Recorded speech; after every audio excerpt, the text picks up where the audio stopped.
नमस्ते मित्रों। आज हम एक बात करते हैं, चर्चा विशेष करेंगे जिसमें संस्कार क्या है और उसकी समझ हर व्यक्ति को सामान्यतः होनी चाहिए।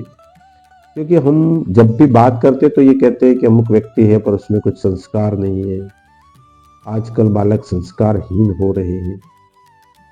आखिर में हम कौन से संस्कार की बात कर रहे हैं?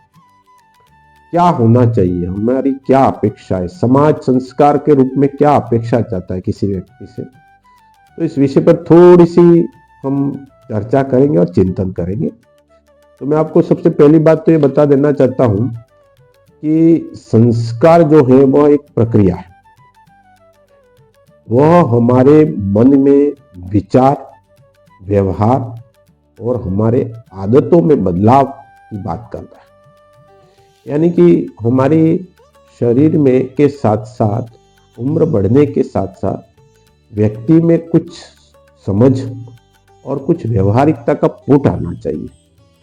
अगर वह बचपन में जैसा है बड़ा होने पर भी वैसा ही रहता है तो वो संस्कारहीन कहलाता है। यानी कि सकारात्मक सोच के साथ में व्यक्ति में गुणों की वृद्धि होनी चाहिए और व्यक्ति का परिमार्जन होना चाहिए। ये एक संस्कार होना कहा जाता है। तो हमारे शास्त्रों में कहा गया संस्कार रहिता ये तो तेषाम जन्म निरर्थक। मतलब जो संस्कार रहित है ना उसका जन्म निरर्थक है, वो हो जीते जी मरे हुए के समान है।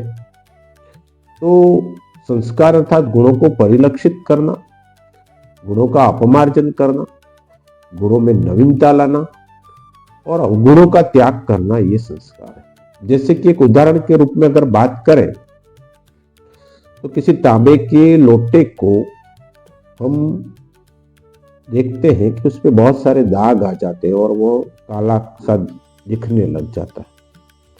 अगर उसको खट्टी छाछ और नींबू निचोड़ के पानी में खट्टी छाछ डालते या नींबू निचोड़े, थोड़ा नमक डाल दे, उसमें मिलाकर उसको अच्छी तरह से धोया जाए और उस पर बार बार रगड़ करके ब्रश से साफ किया जाए तो वापस चमकने लगता है। यानी कि इस लोटे का हमने संस्कार किया। तो ये जो बात है संस्कार की वो हर व्यक्ति में भी लागू होती है। व्यक्ति जब अपने जीवन में कुछ विशेष गुरु के दी हुई प्रक्रिया, माता पिता की दी मार्गदर्शन से अच्छी चीजों को अपने जीवन में उतारता है तो वो परिमार्जन कहलाता है और वही संस्कार होते हैं। और संस्कार अच्छे हैं तो व्यक्ति समाज का उपयोगी व्यक्तित्व बनता है, समाज की अपेक्षाओं पर वह खरा उतरता है। और अगर व्यक्ति समाज की अपेक्षाओं से खरा नहीं उतरा, वह अपनी मनमर्जी से करता है, समाज के नियमों में नहीं चलता है, तो उसे संस्कारहीन कहा जाता है। नदी अपनी दो सीमाओं के अंदर चलती है तब तक नदी को पूजा जाता है, परंतु सीमाएं पार करके शहर में घुस गई तो लोग उसको फिर कहेंगे ये तो परेशानी का कारण। प्रत्येक वस्तु, व्यक्ति या हर मनुष्य हो या पशु हो, इसको अपनी सीमाओं में रहना पड़ता है और रखा जाता है। फिर पशु अपनी हदें पार करता है तो उसको बांध दिया जाता है, उस पर डंडा चलाया। तो संस्कार की समझ अगर व्यक्ति में समय पर आ जाए तो वह उपयोगी मानव कहलाता है। मनुर्भव शब्द काम में लिया, वो इसीलिए कहा गया कि मनुष्य बनो। जो मनुष्य है वह ही सच्चा इंसान है।